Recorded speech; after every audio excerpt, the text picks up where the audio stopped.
on heads, wouldn't you know it? And we have a big hiss from the audience. Boo! So being a gentleman, I'll probably let Sarah pick anyway. Oh, he has too. What a dad. He's given up the advantage of the gallery side, but he did win last time on the judges' side, so... Sarah and Wes. Don't go easy. Well, if Talk would win it, he'd be over the finish line already, wouldn't he? Moving up to the start, the lights on, they're in the judges' hand.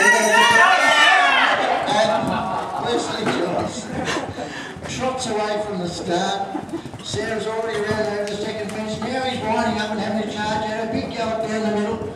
Sarah over the horse's heads, takes a turn close to the line but didn't touch it. On the way.